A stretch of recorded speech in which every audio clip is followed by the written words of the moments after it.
is very big.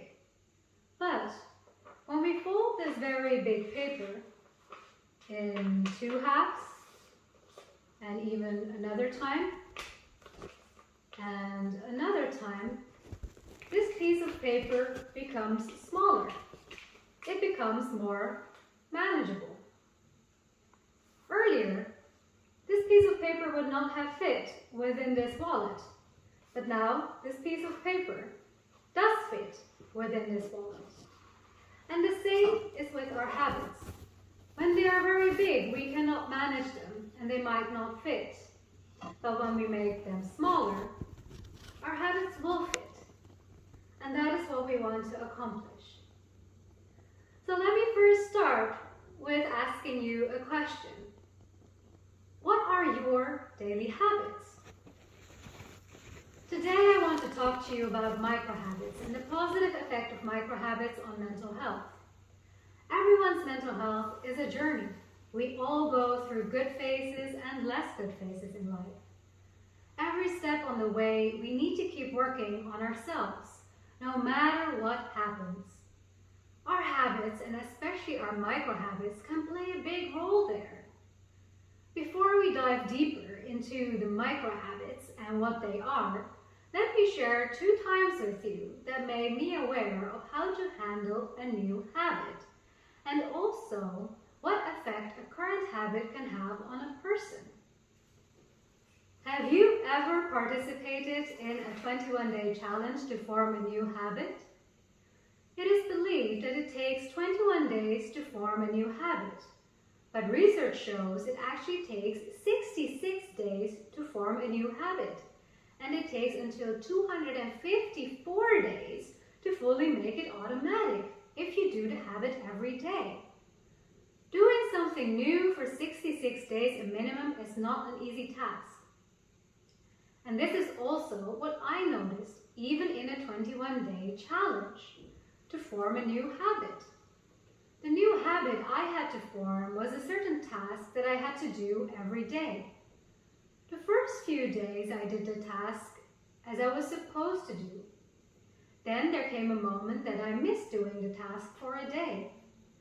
It was a very busy day that day, and I forgot to do the new habit. Anyone recognizes this? You want to form a new habit, but due to other things, you just forget to do it one day. I then started the next day again. Let's do this habit. A few days it went okay. Then one day I was in a rush and I only did the task that I wanted to make a new habit for half. Is there also anyone who recognizes this? You want to form a new habit, but one day you don't do the habit in full, and you may end up not doing it at all. As you hear, dedicated commitment for many days in a row is not easy. Before I move on to what habits actually are, let me share my second example. This year, I had injured my foot, and it caused that I had to still the first weeks and could not do much. Because of this, I could only do the necessary things, and a lot of things I had to leave. It also showed me what habits were essential to me, certain basic habits, and that many habits I now had to let go and not do anymore. Why is this useful in this talk today? To build new habits, know what are your essential habits and which habits you can maybe let go of. This way, there will be space for new habits. So know what habits are part of you, which ones you want to let go of, and which new ones you want to learn. Knowing this will also help in a positive effect on your mental health. We all have certain habits every day. We brush our teeth, go to the toilet, take a shower. Basic habits. Maybe a next task is to make a to-do list for the day. This can be an easy task or a difficult one. We may procrastinate doing the task then. Why do we procrastinate? Often we procrastinate when we are afraid we might fail at a certain task have to do. This task either feels too big or too difficult. The task can also be out of our interest. We perhaps find the task boring. Procrastination prevents us from building a new habit. Procrastination can also give negative feelings because we feel we are not progressing. It can make us feel busy, but we are not really accomplishing something. All this can bother our mind and have an effect on our mental health. It can make anxious or give feelings of depression. Mental health is about our social, psychological, and emotional well-being. It has an effect on our behavior, our thinking, and on our feelings. So, when a task feels too big and we cannot build new habits that way, we have to make the task smaller, realistic, and in such a way that we accomplish it. It can feel like progress. We need microhabits. What is a microhabit? A microhabit is when you break down the new habits that you want to build in really small steps and start doing one of those really small steps.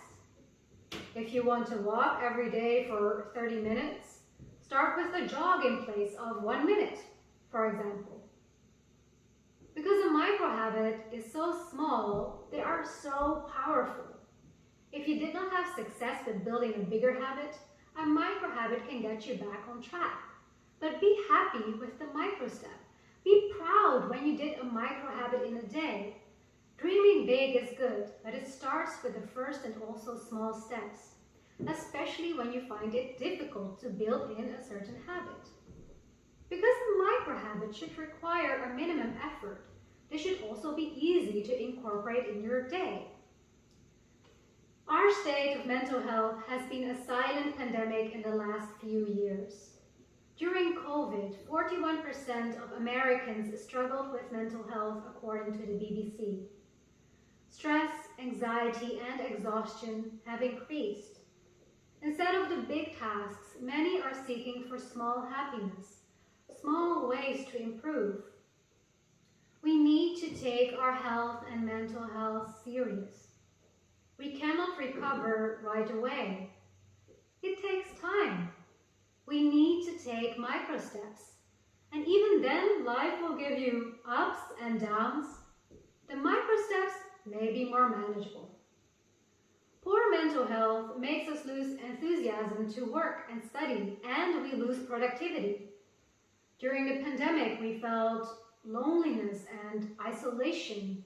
And when many work or study from home, the boundaries between work and private life may have become very thin. We can feel faster, overworked, and stressed, which can even lead to burnout.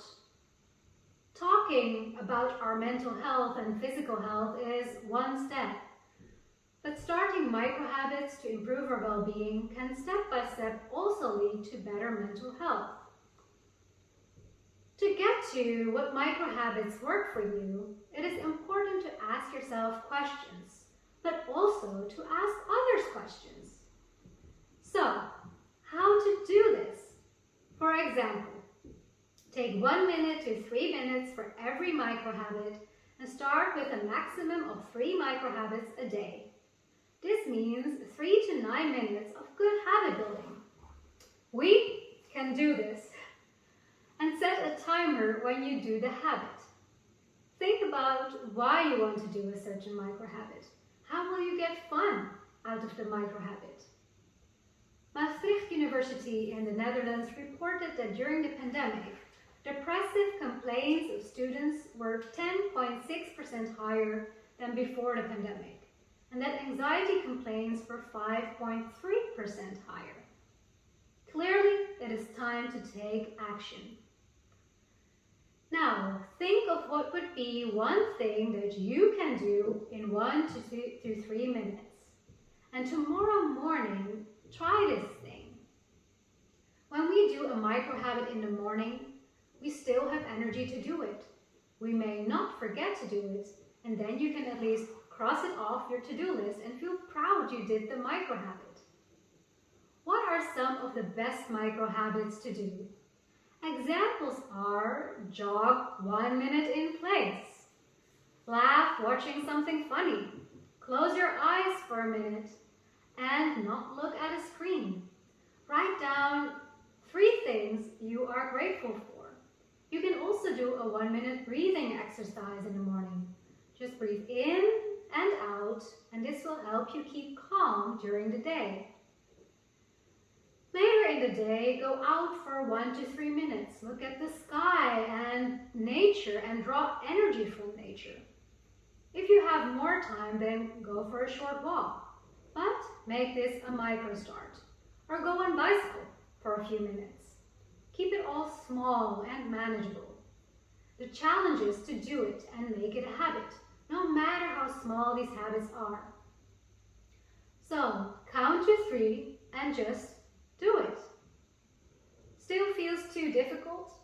Make the task even smaller, or start with doing something you really like.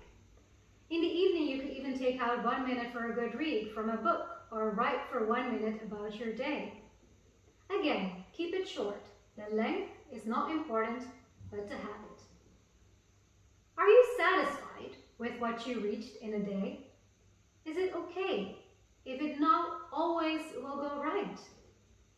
Ask yourself such questions, and the answers will help you together with the micro habits.